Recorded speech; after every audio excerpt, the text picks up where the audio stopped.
Ioana, thanks for joining me. It's nice to be in conversation with you, both of us in Barcelona. How are you doing Yeah. today? Oh, good. Thank you so much for having me. I've been thinking about this conversation for quite some time, so I'm actually really excited to be here today. Oh, I'm glad to hear it.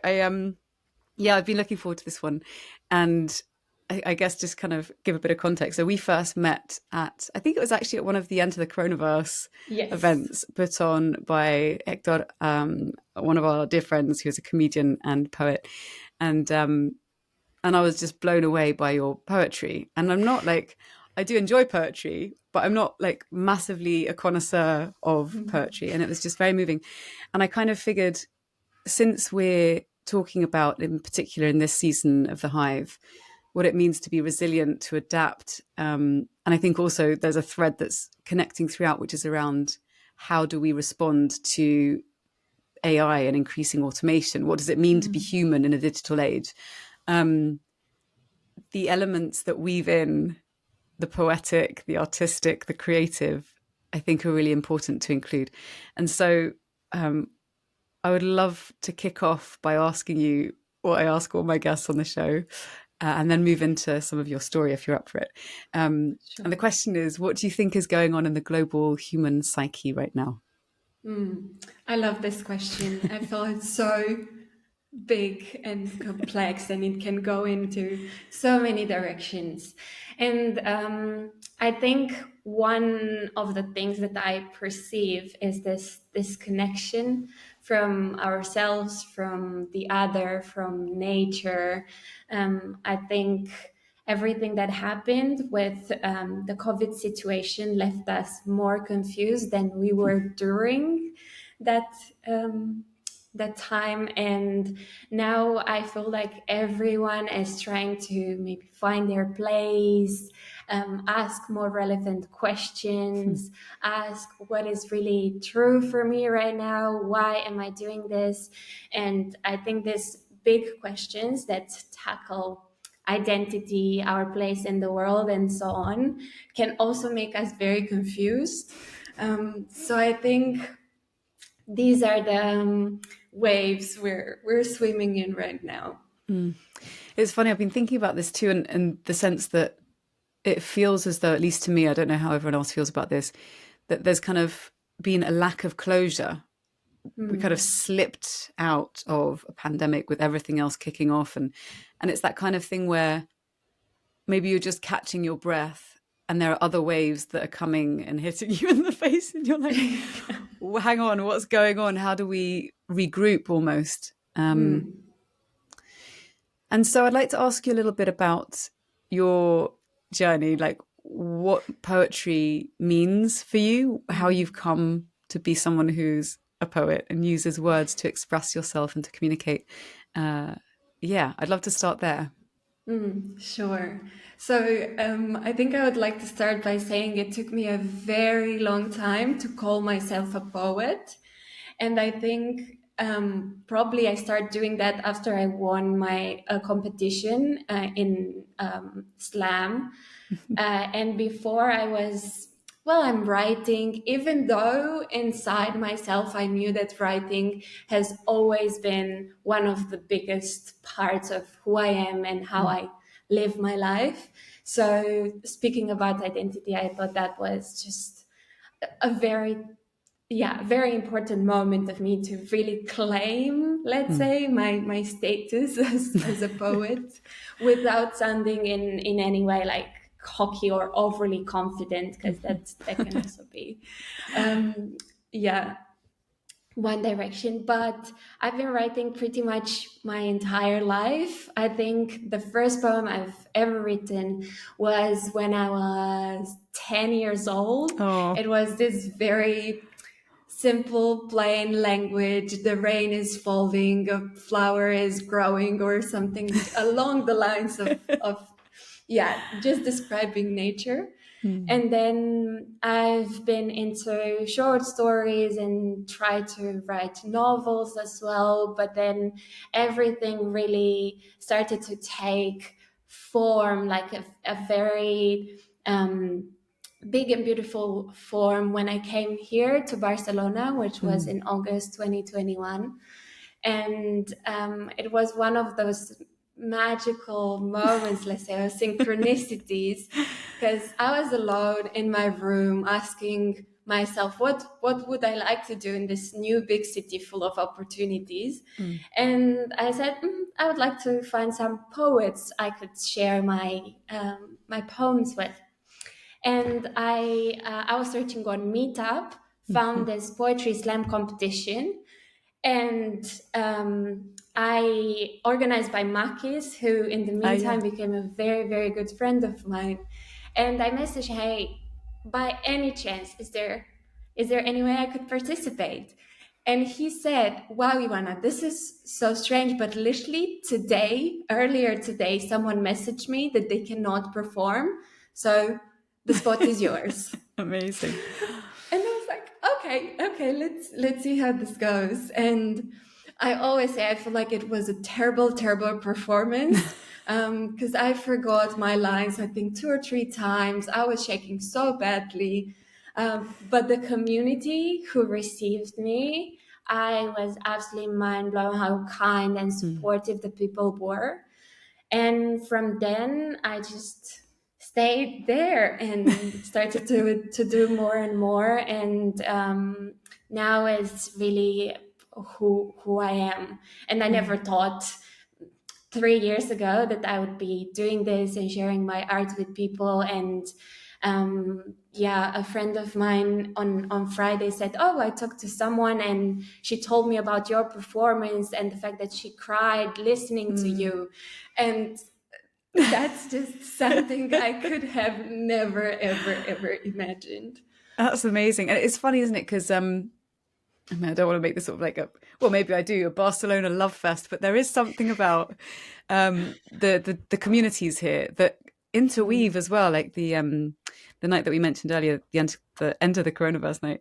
It's kind of a mix of hip hop, spoken word, and occasionally I'll go along and play folk music, and my friend Blanche will come along and play some banjo, and it's a mix that by all rights probably shouldn't work, but it mm. does. And I think what you were mentioning about how you're kind of lovingly received, like you can mess up and it's fine, and it's not the same. I know different people have had different experiences of this, but for me, when I was gigging a lot in London in my 20s, it was a completely different scene. And I think Mm, cities have their own character, and there's something particular to this city, this place, maybe right now, that, and also especially with an international audience who are using mm. mostly English, Spanish, and some Catalan to communicate, that's quite precious. And in fact, I want to ask you, because English is not your first language, Yes. um, but you do your poetry in English and you perform predominantly in Mm. English. How does that work for you? So, yes, that's true. My native language is Romanian, and I'm still writing quite a lot in Romanian. But I think what happened to me, and I'm not sure how wise it is for me to share this on a podcast, because I reckon it's going to sound a bit strange, but it is what it is. When I was learning English, and that was probably like 10, 11 years ago, I just figured out that the easiest way for me to become more comfortable speaking it, because I knew the grammar and some vocabulary, but when it came to speaking, I was not comfortable at all Mm. unless it was perfect. And at that point, it wasn't. I mean, not even now, but at that point, it was It's pretty definitely. good. I think it was definitely worse. But what I was doing is I started talking to myself in Hmm. English, as in trying to ask myself, why am I feeling in a certain way? Why am I annoyed at different people in high school or whatever? It just talking myself through the situations I was living. And instead of doing that in Romanian, which I was previously doing, I started to use English as a way to understand the world, basically, because I think words are really my way of understanding the world. Hmm. And yeah, I started doing that in English, and I think that part of my brain just developed in that sense of me processing everything and using another language to do that. Mm. And now it's just so natural to me to write in English as well. I love Romanian. I think it's a very, very beautiful language. But there are very few people here that I know who are Romanian speakers. Mm. So yeah, English just became more and more integrated in what I write and probably who I am as well. So fascinating. It's funny, we had full moon music night just at the weekend, and one of the things that is always interesting is when people sing in English and then also in their mother tongue, and you can tell a difference. Like I even though I don't speak very fluently anymore because I don't practice, my first language was actually French. Until I was 2, I couldn't speak English. I was speaking in French in my family home, and the songs that my mum would sing are predominantly in French. And so sometimes when I sing in French, it's a completely different. It's almost like a completely different voice that comes out, and it's curious to hear you talk about the creative language, like English as a creative language that was almost conceived in that way, in the way that you were working with it, learning it, and how that's now become closely connected to your expression, your self-expression. I'm wondering at what point to ask you to read one of your poems, because I really want people to hear why I'm so psyched about it. Do you feel like now's a good time, or do you want to keep chatting about some other questions Yeah, first? yeah, sure. I could do it now. I have it ready here. The So, floor is just yours. a bit of an introduction.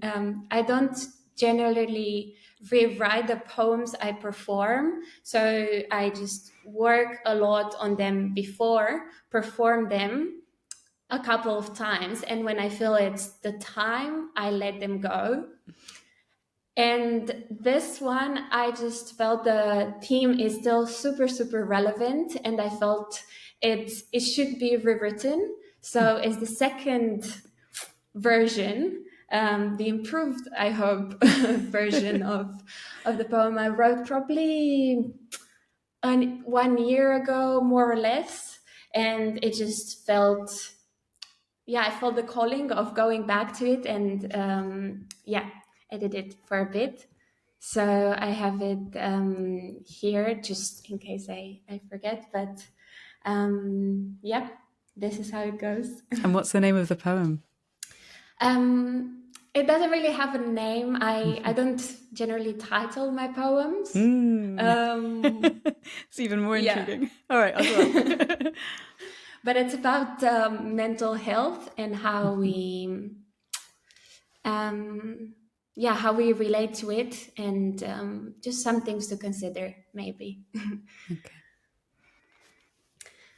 We talk about mental health like it's the newest diet. All the data shows we're starving, but see, there are books prescribing us self-care routines, facial masks to hide the pain that carves the wrinkles, time off from work and long walks so we can leave our thoughts behind on the street like bread crumbles, hoping that peace will eventually find us. But how? How do you go from close to losing yourself to glory? How do you turn those white nights into colorful dreams, into rainbow desires, into something that can be modeled with your bare hands? Your hands don't know how to touch your body anymore. Your hands are so used to typing, always in the search for the truth, for the news, for that person who's gonna come and make those white nights blue. Turquoise, actually. Turquoise with bright foam so you could swim in it and never return to those books. They say mental health is in your hands. You have to take care so that your emotion wouldn't spill over at inappropriate times. Know how to juggle around all the fine glass responsibilities. Know when to stop. Know how to say no. I won't be going out tonight because I'll be meditating on tribal music. I'll let the shamans bang my thoughts against my temples. Heal me, I shall scream. Heal me from all the things the world forces me to keep away. Heal me and let me rest well tonight. But no one says there is trauma in your past that needs healing. You see, mental health is not happening right now. You cannot take a long, warm, lavender smelling bath and expect next day to bring fewer beggar like questions. there are things in your past that start hurting for you to look there. So take a magnifying glass and start searching for your own whys, for the words you wanted to hear, for the hugs you've never received. It's gonna be an insane amount of pain at first. But gladly, healing is so bright and will come with you in the shadows, flying above your head like a protective firefly. Know you are safe on this journey.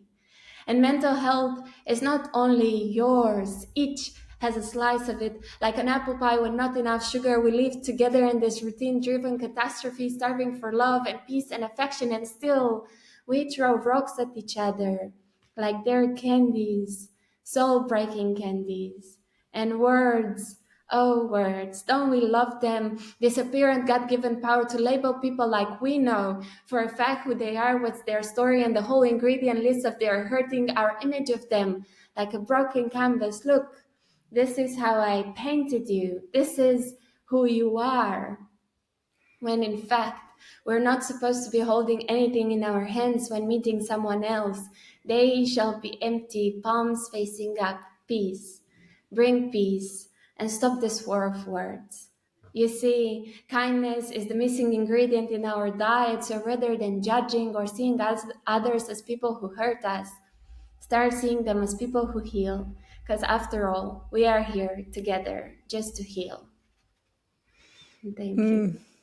Beautiful. Thank you so much. I just want to hear Thank more. you. Beautiful. And actually, a really, really perfect place to ask you the question of how poetry in particular, but the arts and self expression can put us into greater contact with our inner worlds, how we're feeling, how we cope with things. And with one another, because obviously poetry, when you speak it and it lands in someone's ears, it's shared, it becomes a shared experience. So I wonder, how do you experience the process of poetry at any point, whether it's from writing to speaking?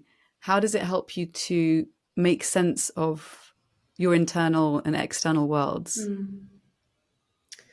Oh, there are so many threads in my mind right now. I'll try to take one by one. Um, so I would say for me, it's a very big part of how I make sense of what's going on inside myself and what's going on outside as well. And sometimes if I just feel there is a torment inside myself and I start writing, things just land back to their place, let's say. So it's also a tool for questioning more, because maybe sometimes I take a question, I don't know, for instance, what is identity or what is the meaning of life, which has so many answers. So it's a never ending fountain of inspiration. And for me, it really was one of the biggest things, both for my life and for my art. And so, yeah, poetry is, and writing in general is a tool for questioning further, but also for making sense. So for understanding or making peace. So I would say that, and even if I'm not writing a piece that I would like to share, it's still so important and relevant and rewarding to just sit down, take the pen or my phone and to write. It's almost a matter of saying, I'm here right now with whatever is happening, and it's going to be okay. It's going to be fun, or it's going to be painful, but it's a very intentional practice. And I think it also adds this intentional aspect into my life, because I think it's so easy to just go with all the to-do lists and tasks and meetings and so on and so forth. But I think poetry is really a tool for arriving in the present moment and with whatever it is there right now. So I would say that's the personal thread. And the other aspect, when it comes to connecting with others, I always take let's say, the audience into account when I'm sharing something, because I think Mm. it's a matter of showing respect and love to whoever it's listening, because I think we're constantly bombarded with so many information and so many forms of entertainment. Mm. And I just want the poetry that I share and put out there to be, again, a moment of, I'm here now listening to this person, and I really want to be able to take everything in. And how I'm doing this sometimes is I invite the audience to finger snap if they feel they hear something that they're resonating with, or they like a line, or they like, wow, yes, I also feel Mm. that. And that's probably more rewarding than the applause at the end. Is just hearing people halfway through at random moments, finger snapping their emotions, their awareness. And for me, that's a bigger gift than the applause at the end, because it really shows that people are there being, again, aware, present, and open. Mm. I'm not sure if I answered your No, you question. did. It's lovely. I mean, there's so many different ways to answer, and I think there's something really interesting about the so the two things to kind of to pull out from your answer that I'd love to talk more about is the presence, the quality of presence that we Mm, bring, and the ability to just pause for a moment and not be frantically searching for the next thing, and almost be mm, taken on a journey with poetry. At least for me, it's when you're captured by it, you're taken on a journey. And the other thing I think is as well, when you're talking about like the finger snapping, like the clicking, there's something around it becoming not necessarily a conversation, but definitely a participation, like a dance, yes. where you feel accompanied, because sometimes the quality of attention when you're on stage, there's all sorts of things going on, and it's nice to feel and hear the people that you're speaking to are actually there with you.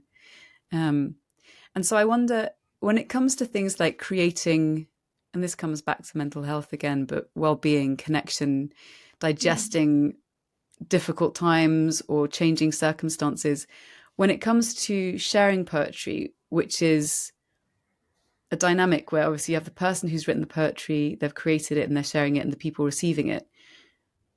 What do you think happens in that space between the poet and the people listening in terms of our collective, there's something around the collective experience, collective unlocking? I'm not sure. What do you feel happens there? What alchemy happens in that space? mm. Um, yeah, that's a wonderful question. And I think my answer would also be related to presence and awareness, and also coming together, because I really perceive this separateness, that we are all doing our own thing, and just trying Mm. to prove or to achieve more, or to always be on the run. But I think when you listen to poetry, and I think music has a very similar flavor to it. Probably the difference I would attribute to poetry is the fact that it's so, with no music in the background, it feels so raw, and always the poet, I think, is very vulnerable, with nothing but their voice on the stage. And I think it's this aspect of, we come together to listen to this person or these people or whoever is on stage, and we take our time to be there listening, and it's almost like offering a gift to the person who is on stage with this presence. Mm. And I've been to an open mic in Spanish, and there I felt the opposite of this, because there are some people behind me who were constantly chatting, while people were sharing either their poetry or music on stage. And I felt that that's precisely the place where you're not supposed to do that. It's Yeah. amazing to talk to people. That's one thing that I love the most. But I think, yeah, it's supposed to be something different when we go to an open mic or an event like this, and almost to, if we think of active listening like a skill, I think that's a great place to build it. Yeah, totally, to practice it. Mm. Yeah. So I wonder, when we're talking about the use of language to capture or express feelings that we have, one of the things I was having a conversation with someone the other day about this, the idea that when you write something, and for me it's mostly songs, although I do actually occasionally venture into poetry, um, but mostly it's songs, that when you write something, it can feel like there's an immediacy to the writing that reflects your current Mm. state of mind, state of heart, your current context. But then I'm curious to know if for you, when you revisit poetry, if you revisit poetry sometime later, you mentioned at the beginning, like there's something which is fresh and then you allow it to let, you let it go. Um, but if you revisit it later, if there's something else that you explore or that you feel in that piece of poetry that perhaps you weren't aware of when you wrote it, like maybe something strikes you a different way, or you reread something and you think, oh my God, I never thought about it in this way, but it has this Mm. whole other layer of meaning right now where I am in my life. Do you find that it has these kind of like multitudes embedded within? Or, Yes, yeah, for sure. And I have an example here on particularly this aspect of revisiting poetry, and then realizing, wow, this I I wrote it, but I actually never thought of it that way. yeah. Um, I wrote a poem about my partner, and um, I think a couple of months or weeks after I wrote the poem, we just had this conversation of like coming together in this very intimate moment, and I said something that was very similar to what I wrote, Mm, and it just sort of changed the flavor of the poem almost, mm, because it's obviously the feelings for him didn't change, but somehow it's just came together in a completely different way.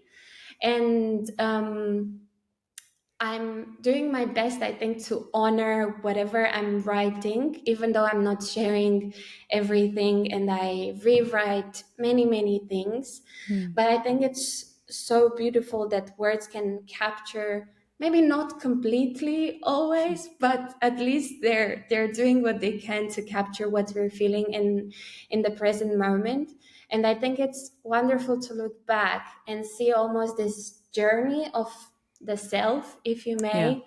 And it doesn't have to be poetry necessarily, because I'm always also writing in my journal, for instance, things that are not super poetic. But yeah, I think it's wonderful to witness that growth, if you may, or journey in a Mm, more general sense, because I think we tend to forget about many things that we do or mm, experience, and revisiting them, I think sometimes we go like, oh wow, actually maybe I'm smarter or like wiser than I think I am. And I think that's beautiful to have mm, a moment of self-confidence sometimes coming from your past self, saying, mm. oh, actually you know some stuff. And I think there is something about, because it's very easy to kind of get lost in the river of your life and not realize Mm, how far you've come, or um, the things that maybe you wanted to have more of in your life, that suddenly you realize that you are spending more time on them, whether it's time with family or time spent creating, whatever it is. So I wonder for you, if there are, if there are folks who are listening or watching thinking either, oh, I'd quite like to write some poetry, where do I begin? Or, God, I'm really not a poet, but actually maybe it could be a useful tool, maybe just even writing simply, like you're saying about the journaling. Um, what advice might you offer them in terms of a place mm. maybe to start? There is this question that I really love to ask myself whenever I don't know what to write or I don't feel this Mm, spark of inspiration. And it is, what is it right now that is true for me in the present moment? So, what mm, is true for me right now? And it can go into so many directions. It can be a feeling that I have, or a thought that's been just going on in my head for some time, or a situation that, I don't know, I would like to dive more into. But this, and I think the power of the question is that it really connects us to like a very authentic and vulnerable almost place of whatever I'm feeling, no matter how heavy it is. It's the time to put it out there on paper, and Mm. it can be it. Sometimes I consciously tell myself, don't try to be super poetic, don't try to come up with the best metaphor ever, just don't push yourself, just write about whatever it is that is true for you in the present moment. Mm. And the reason why I chose this question, and I also have it written in my journal, um, is because personally, sometimes I tend to forget um, just what is important for me, maybe, or I just let myself be carried away by people and things that I need to do. And while I'm super grateful for all the people in my life and all the situations that I'm experiencing, I think it's so powerful to just come back to yourself, almost like mm, let's check in with myself. Where is it that I am right now? Where am I? Mm. What's going on? And I think, yeah, whatever you write out of that, you can maybe pick two phrases, rewrite them, and then come up with a poem out of that. Mm. So just picking that as a starting point, because I think sometimes Mm. it's a sense of wanting to spend time writing, but not knowing where to start when you have a blank piece of paper or you're at the keyboard. And I'm curious whether there's a difference in the way in which you write, whether you are actually physically writing or at the keyboard. Do you find that there is a different experience, or the way in which you think or process what you're creating is different, or do they feel quite similar for you? So I write a lot on my phone as well, no matter how much I dislike the digital aspect of my writing. But it's just because sometimes I have this almost like a tsunami of inspiration, and I just have this idea that I really need to write as soon as possible, Mm. and my writing is not as fast sometimes. So that's why I take my phone and I write it super quickly. I leave it there and then come back to it. But I definitely think that just feeling the paper and the pen in your hand is way more grounded in a Mm. way. It's almost like, okay, I'm feeling all these things around me. I'm not just putting some words in the digital space, but I'm actually creating something that's with with ink. I'm creating something that's going to stay. And I think that the difference here is that I'm way more conscious of the words I put on paper if I write poetry on paper, because then, and on my phone I'm just writing a bunch of things and then I can delete them and edit. But then it's almost like a ritual flavor to writing on paper that's Mm. more intentional, almost like, yeah, maybe sacred is a big word, but it has something sacred in it. And so thinking about that then, and what we potentially stand to lose if everything gets digitized. Mm. And I'm asking you the sort of next question from your perspective as a poet, and a person, not as a tech expert, because most of us are not tech experts and all of us have some skin in the game on this.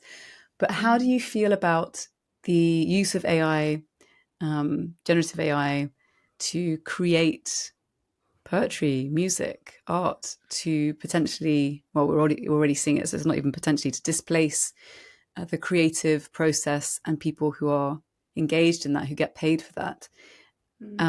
What are your thoughts, maybe your concerns, or maybe your hopes around AI's role in creativity and what that means for us? So I think I have quite a firm stance when it comes to AI and creativity. For me, I think AI has it is a great tool to use for all the other aspects of life, to be more productive, more efficient, to do it in business, but leave art to the human mind. I don't think there's a part of me who resonates with using AI and art or putting them together. It can be an idea generator, maybe, but I still think that we forget how powerful our minds are and how creative they can be.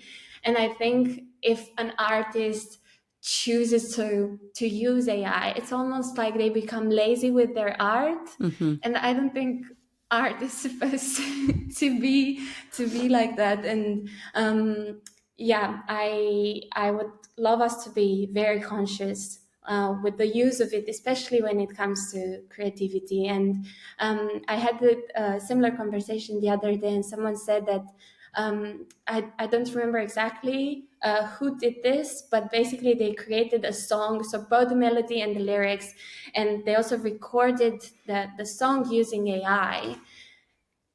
And what that's not your song then. You Yeah. cannot claim it as yours in the end. And I think even though you put a bunch of your poems in the system and say write something similar to this style, there's not your feeling there. It's not you who thought about it. It's not your thinking process. It's not your feeling. It's not your emotional investment into what you're writing. So I think I see more dangers than benefits when it comes to art and creativity. And I'm ready to debate with this with whoever I meet and is creating something, whether there's music or poetry, and to say, please don't use it. Don't let your creativity be almost limited by this. Because I think if you make the decision of, okay, I'm going to use AI because I don't feel inspired today, you almost limit your creativity, and you don't see that there may be other ways that you can take to go to the creativity temple, if you may. It's interesting, isn't it? Because then I think, and this comes up with painter friends of mine quite a lot, and especially with Carl, who I spoke with on the podcast. He's an extraordinary painter. This idea of what's the difference between creative output, let's say, whether that's poetry, music, art, and content. And it's funny, isn't it, that we slip into this language and we say, oh, I'm creating content now, a content creator. What does that actually mean? It's a content to put into a box, onto a platform. It's filler. And some content out there, stuff called content, is extraordinary and really, really good. But a lot of the stuff that's created, at least to me, when I read it or consume it or interact with it, doesn't really make me feel very much. And I think there's something that you mentioned there about the feeling and the internal process, and part of the experience of writing poetry or music or art or anything like this is actually the transformation or the sublimation that happens within the artist that then creates something which hopefully touches someone else in a way that it unlocks or connects with something in them of a similar maybe it's a similar feeling or a similar thought or state or something. And so I think there's something around that it's not necessarily the output. We're so fixated on the product, on the end result, that we think more about that and what can be gained in that domain than what is lost in the process, lost in coming up against the challenges of the writer's block or whatever it might be, and seeking to find a deeper way or a different way to kind of traverse your inner terrain. And it's like it's a wayfinder, a pathfinder somehow, that art and Mm. music and poetry can be a guide to people, or at least, if not a guide, a companion when you don't know where you are and you feel lost. And I think there's something there that we risk losing if we don't acknowledge its presence in the creative output that we create. Yeah, yeah, I completely agree with that. And there is a part of me that thinks that maybe some people would maybe go towards AI because they are afraid of this internal Mm. process. Because I don't think it's always, at least, a very easy path to take. Yeah, for Because sure. apart from the transformation, and when you look back and you see how much you transform yourself through the years, it's wonderful. But I think sometimes when you are in the process, it can be so overwhelming that maybe sometimes you would rather not go through the same, let's Yeah. say, internal turmoil. But I do think that one of the most wonderful and rich uh, forms of poetry, music, paintings, whatever it is, come from that place of being Mm. overwhelmed, thinking that I never want to do this again. I don't know why I'm doing this. So all these questions. I think that if we would trust our, let's say, inner guide a bit more, I think we would be able to navigate these times maybe with a bit more ease. Mm. But I don't think the solution is to avoid them. Maybe it's about Mm. finding some tools to better navigate. And I think mindfulness is playing a very important role there. And I think that every artist should have some sort of mindfulness practice. But yeah, I don't think AI should be the answer. I don't think running away from your yeah, internal torments should be the answer. It's about being there in that uncomfortable place and Mm. almost honoring that, Mm. because it's amazing to be happy and chatty and to go out there and to have a great time.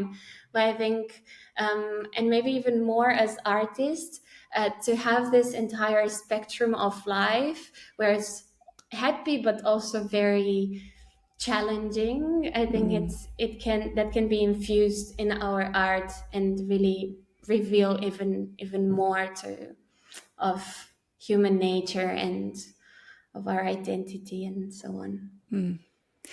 It's funny hearing you say that makes me think of a quote. I generally don't remember quotes very well, so let's see if I don't totally ruin it.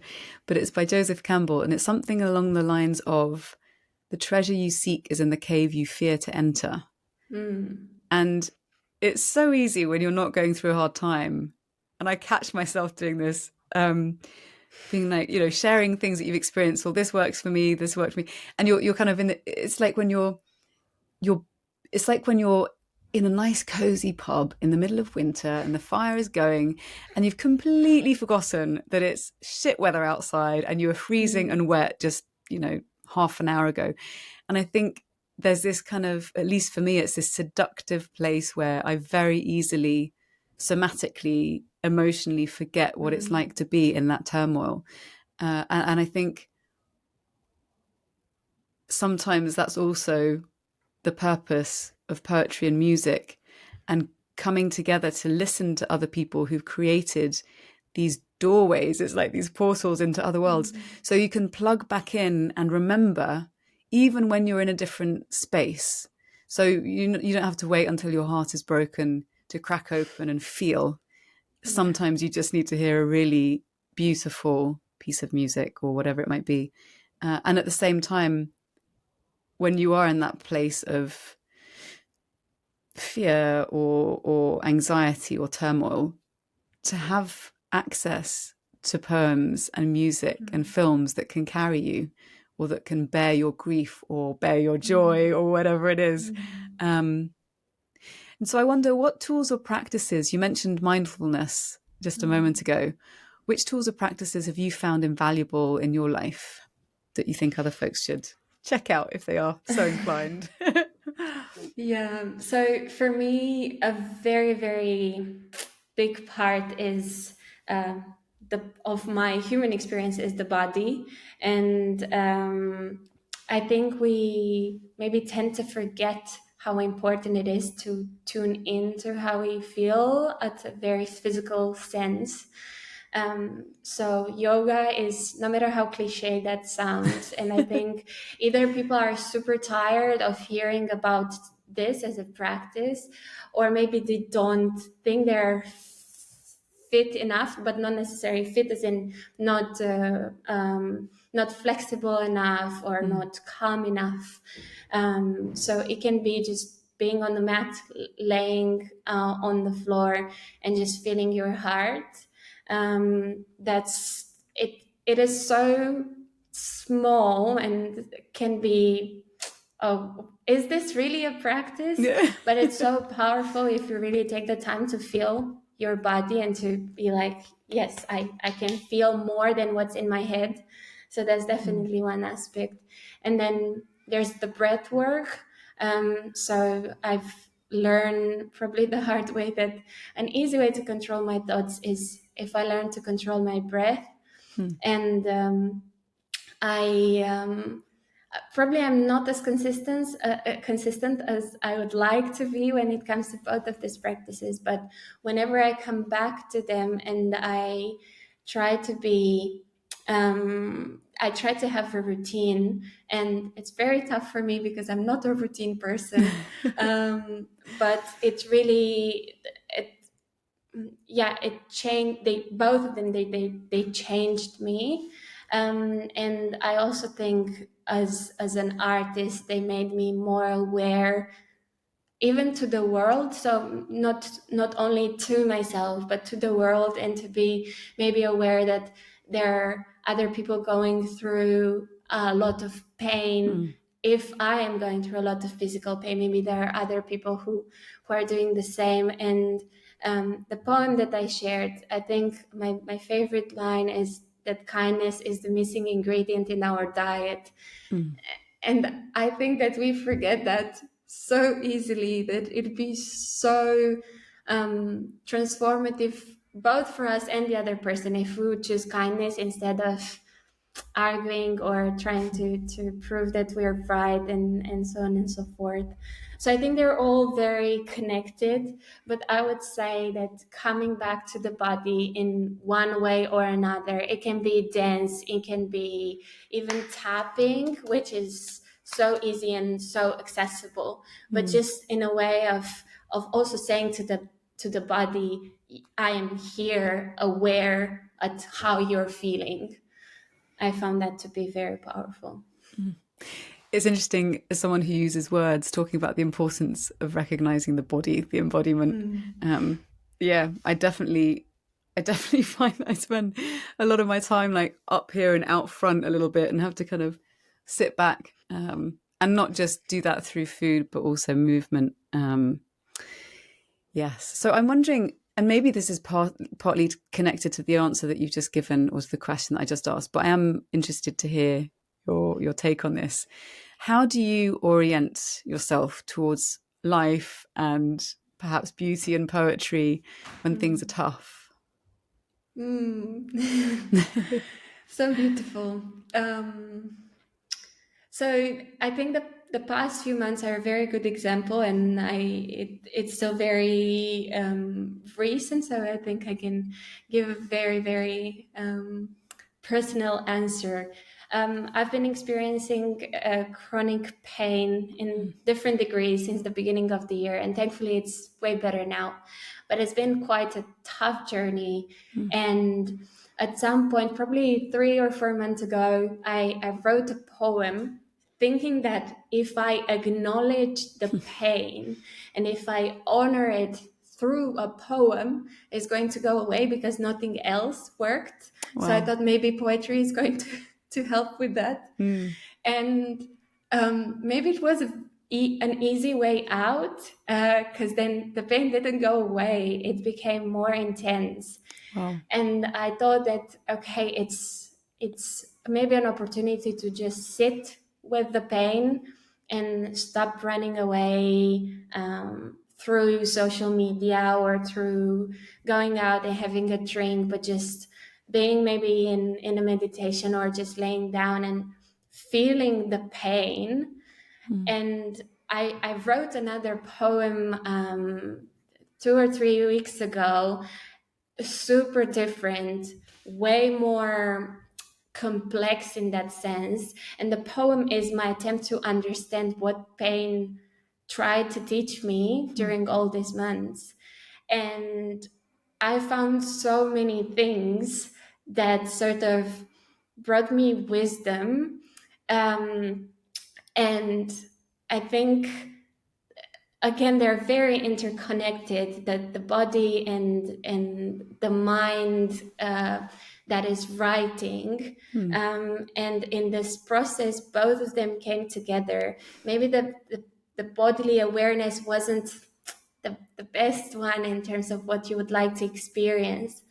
But again, I feel like both of them, so me being aware of the pain and then trying to make sense of it in the mind, they sort of created, I don't know, some sort of richness that I cannot help but just be grateful about it, even though it's been super tough. But I think maybe all my answers are related to awareness, but I really, really think that awareness is such a powerful tool. So instead of running away when you're going through tough times, that can be either a heartbreak or a physical pain, and just being there with whatever it is and feeling it to the point where you're crying, or you wish you wouldn't feel it anymore. I think there's a threshold maybe that if you stay enough with the pain maybe doesn't go away completely, but maybe gets like another layer of wisdom that later on you'll say, oh, actually now looking back, I'm grateful for that pain because it taught me to remember who I am, or to remember that my heart is stronger than whatever it is that my body is feeling.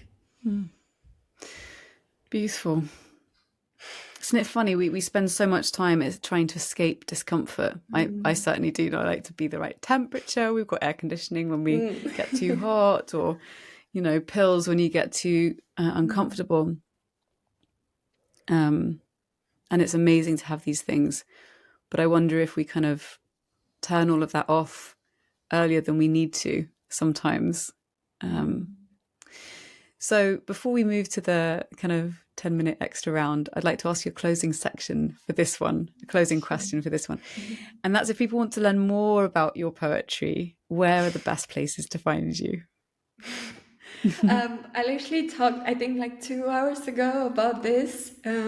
Someone said, where can I read some of your poems? Yeah. And I don't have many of them out there on the internet. I do share whenever I perform, or most of the times when I perform, I do share it on my Instagram. And there are a couple of videos on YouTube as well, but they're kind of old, so I don't think they reflect what I'm writing right now and what my style is right now. So maybe on Instagram, or if people would like to just reach me, send me a message, hey, I would like to read something related to, I don't know, love or mental health or contemporary art or whatever it is, I can share them with them. And I think this is a very personal struggle that I don't know how to share these things online, just because I'm still negotiating my space with the online world. And yeah, I know maybe that at some feeling. point there's going to be a website where people could do that, but yeah, that's a work in progress in my head. Okay, that sounds good. Well, Ioana, thank you so much for being in conversation with me today. Thank you so much for having me.